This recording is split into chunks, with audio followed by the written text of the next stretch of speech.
Hi, Minnesota Guild of Woodworking members. Thanks for letting me share my shop. My name is AThomas. I'm 53 years old. I'm a native of Easton, Connecticut. I moved to Minnesota in 2007. I work as a hand surgeon at Summit Orthopedics. I'm a woodworker, among other things, and this is my shop. There's a line that probably everyone knows in woodworking that your most important tool is your shop. And I believe that. The shop is a tool. I think it's very much like a kitchen in some ways. My shop was built in 2013. We're in the basement of an 1896 residential house designed by Augustus Gauger, a German architect. He overbuilt it. He almost certainly had no idea what the failure loads were for anything in here. So he made everything 7 times thicker and bigger than it needed to be. And the house feels that way. Part of that is this basement room we're in, which is about 250 square feet. It has 10-foot ceilings. It has true 2x10, 14 inches on center. And this is the room that I've made my shop. I got into woodworking, or became a woodworker of sorts, maybe very early on. This is my first thing I ever made that I know of. It's from 2nd grade, Mrs. Swain's ceramics class. I keep it right here, and I keep it right next to my grandfather, who fought on a U-boat in World War I for Germany. He was a machinist. And this is his level, and I keep it right here. It's right next to the table of my kitchen from Connecticut, which has been the place where I build things. It's where my mother fed me. My mother was an architect, and some of the planes you see up there are hers. So I brought all this in from Connecticut to turn into my wood shop. The wood shop was built in 2013.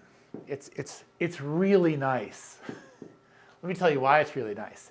It's really nice because the residents at Johns Hopkins Hospital in Baltimore sued the federal government in about 2005.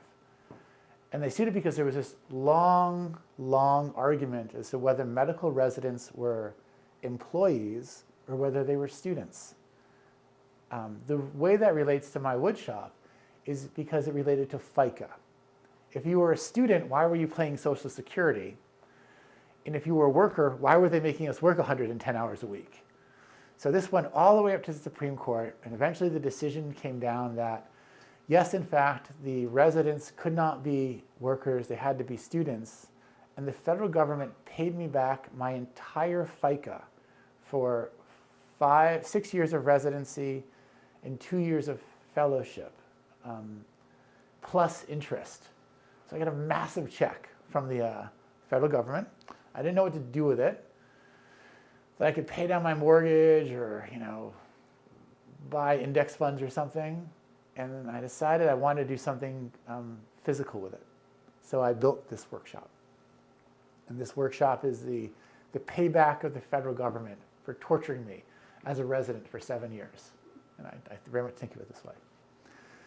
I became a woodworker in medical school. I did an apprenticeship with a guy named Clark Peasley in Ledyard, Connecticut.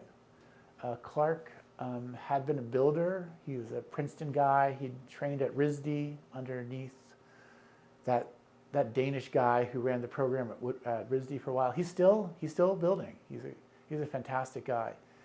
He's very much influenced by the Shakers, and he allowed me to spend the summer with him. So for my summer between 1st and 2nd year medical school, I was at Columbia in New York. I just sanded and planed and used a scraper. He did a lot of it by hand in his own basement, and taught me the basics. At that time I was living on the Upper West Side in Manhattan. I had a very small workshop in my dorm room, and my bed would regularly be filled with sawdust in New York. My wife will still complain about that. She still does. I did my surgical training in New York City. I rented a part of a workshop at the Greenpoint Manufacturing Design Center, which is still in existence, in Brooklyn. And that's when I built my first pieces of furniture, imitating Gustav Stickley and doing shaker-derived stuff. And then I didn't do a lot of woodworking for a while because of children. I have 3 children. And finally we came to Minnesota for work, and I've told you in 2013 I built this shop. And I guess now is a segue to take a tour of the shop. It begins with a table and the importance of stabilizing anything you're going to work on. If you're going to work on anything, I've learned you have to keep it still. And the vise sits here for just that reason. This is IKEA cabinetry. I just went to IKEA and bought this stuff to fit this space, this pre-existing space. Sharpening is just to move through here. My sharpening station is a Tormek, which I've come to like and use. I used to use whetstones, but I found Tormek to be very effective. These are a bunch of planes, of course. I've come to use these holdfasts, which are outstanding. I use a holdfast system and a Rubio bench, which I got in Iowa just a couple of years ago. I'm sure some of the viewers of this video know about the Rubio, Augustus Rubio, the French woodworker from the 1790s, the first Western book on woodworking. And perhaps you know the story that we have one wood print of his shop, and it shows lines of these massive benches with leg vices. And these came out of fashion, and no one was making them until about 10 years ago, when there was a project by looking at these woodcuts to rebuild the Rubio benches, because there was a suspicion that these guys in Paris in the 1790s had a better bench. And you can't see it from where the video is, but if we turn around, you'll see my old German style or Danish style bench, which is right there. So that's the original German or Danish style bench, which became the standard for European and American woodworking. But I think that the Rubio bench is a marked improvement upon that style of bench. If any viewers of this video are thinking about getting a bench, get a Rubio bench. You couldn't do it 6 years ago, but now there are a few people making Rubio benches. The center of it are these, this massive leg clamp, and it uses a hold-fast system, which I didn't know about until 18 months ago.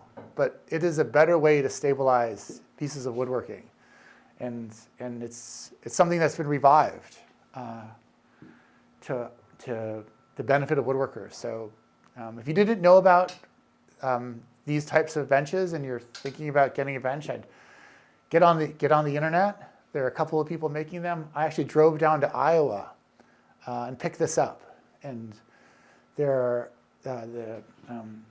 Benchcrafted in Iowa will sells a kit to build your own if you're interested in doing that. They'll sell you the hardware. It's not that expensive. And if you want to make it'll be the center of your woodworking life. All of our benches are the center of our woodworking life, and this is a great option if you want to know about it. It has a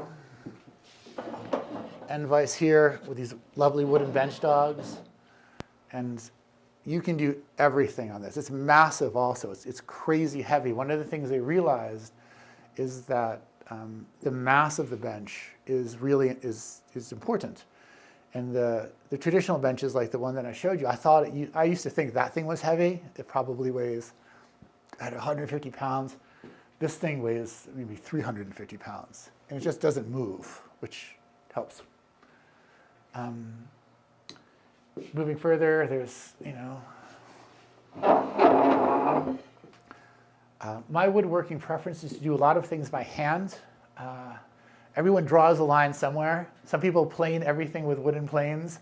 I use a jointer planer. I don't take it that far.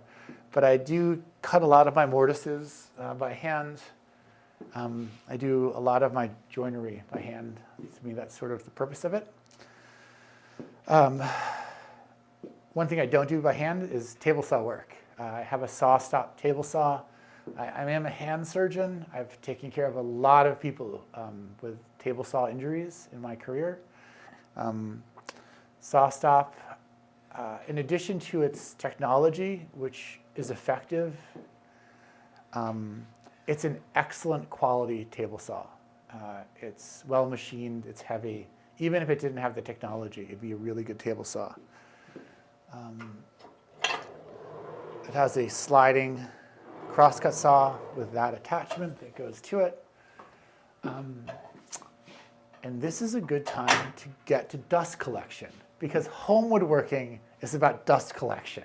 It's something that, that I can convey to viewers, and I'm sure all viewers know this. So I had enough experience when I built this when I was age 43 to know that the first thing I wanted to plan out was dust collection. That's probably not true. The first thing I planned out was the floor. I knew I wanted a wooden floor because I drop things a lot. I think all of us drop things. And this floor has a bunch of gouges in it, which are various tools falling onto the floor. So the first thing I thought of when I decided to turn this space into a woodworking shop is to create a wooden floor. So I went down to dirt and built it up to the point of the floor. The second thing I thought about was the dust collection system. So I used this 6 and then 4-inch conduit. It goes to a cyclone 2-stage system that's in another room. There's a floor uptake attachment there. There's a direct attachment to the table saw. And right over there is a expanding system that is attached to the various machines and pulls dust out. And keeping the rest of the family happy by collecting the dust has been successful in that way. These are predictable implements for the table saw. I didn't have a bandsaw for a while, and I went out and took the Center for Furniture Craftsmanship class and told people there I didn't have a bandsaw, and they all looked at me cross-eyed. How can you possibly do this without a bandsaw? And I bought that bandsaw about 2 years ago. I'd recommend getting a bandsaw. I would have gotten it years ago if I'd known how helpful it was. This is a fairly simple and small one. So moving over to this part of the shop where I keep a bandsaw and a drill press. Everything in the shop is on wheels, except for the bench. But if you're building a shop, I'd recommend everything being mobile.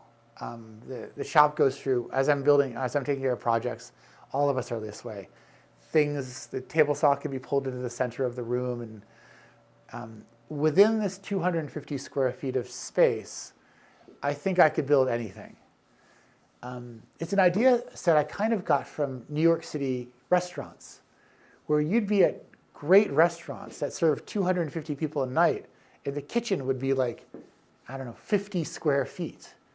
And there's an understanding that size is not an impediment to production.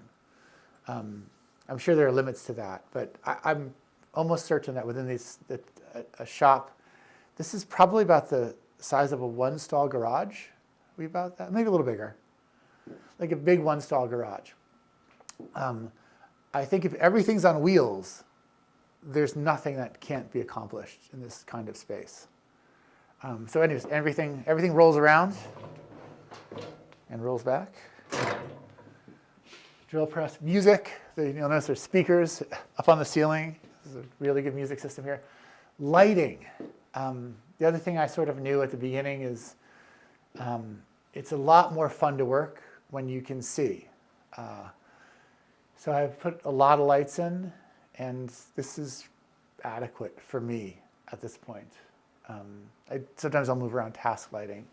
I just put those on recently. They're sort of clumsy, but when I'm working here, I can see it. There's an air handling system up above. It's, dust collection is always helpful. And sometimes the air gets really dusty, and I'll turn that on. I guess another thing to say about this space is I don't want to oversell what I do in this small space because I have outlet space. There's a room in that direction where I can store lumber and have my cyclone. And of course, I have a very large space that I keep essentially empty out there. And when I need to expand to do carcass glue ups and stuff, I'll go into a bigger space. So this space is small, but it's maybe a little bigger than it seems. Problems I have with the space, one problem that I haven't really solved is noise transfer. If you see between the rafters, I blew some spray urea foam up there in an attempt to provide noise control. It was entirely unsuccessful. I spent a short amount of time looking at what it would really take to soundproof this space, and it's incredibly daunting. Sound transfer through joists, it can be done, but it would look terrible. It would look it would take all the character out of the space. And one of the things I very much enjoy about this space is its roughness and character, for lack of a better word. So I haven't solved soundproofing, and sometimes I'm mindful of the family. Fortunately, it's a pretty big house, and the children can go somewhere else. If I did anything differently here, I'm not sure. I've now had this space for 10 years, and I've adapted to it, and it's adapted to me. And I think all of us come to these agreements, and you'll see that a lot of stuff is in hand's reach. That I'm here, and if I need a hammer, I can just reach and grab it. I've intentionally kept a lot of things without moving. Like a good kitchen, my knives and graters and tools are almost all within a couple of feet of me. In fact, I don't really like bigger kitchens. And I'm not sure I'd like a bigger shop because I have this plane system very intentionally. Most of my tools that I use frequently can be acquired just with hand movement. That almost nothing needs another thing to be moved to get to it, and many, many things are visible and at my hands. And at this time, I don't really have to think about where things are or how to access them. And they can all be accessed within 2 steps. So I'm not moving around very much, which means I can work more. And I crib that. Like the chisels, for instance, are at my hands. The drill bits are at my hands, the scraper. I don't have to open a drawer to get to it. It's at my hands. The clamps, obviously, we all have clamps that are hands because you can never have too many clamps. One of the great truths of woodworking. So I don't think a lot of ways I could improve it at this point. Really what I need is more time. The thing all woodworkers need is more time and more creativity. I did the course at the Center for Furniture Craftsmanship, which was founded by Peter Korn. It's in Rockford, Maine, right by Camden, Maine. And I'd recommend anyone to do it. I did the 2-week course. The course is centered around the building of a single piece of casework. And I've now made 6 of them. The 2-week class is intended to introduce you to the techniques and concepts, and they're very clear that the point of the class is not to build the piece. It's for you to go home and build the piece over and over and apply those techniques to the piece. So I've taken them up on that advice, and this is, I think, This is my sixth is right over there, version of this. It's a small table. It has a drawer with half-line dovetails. It's made out of walnuts. I'm about to glue the runners on last night. I'm sizing the kickers right now. I've done the joinery in this piece. I just said I do most of my mortise and tenon by hand, but I recently purchased the Festool wafer system, biscuit system. It's kind of like that. And I use that for this piece. You can see that, well, you don't want to see this. Whatever, I use the wafer system for the joinery of this, and I actually really liked it. I found that Festool system is pretty good. And I'll probably use it because sometimes I don't want to spend a ton of time on joinery. So that's this piece.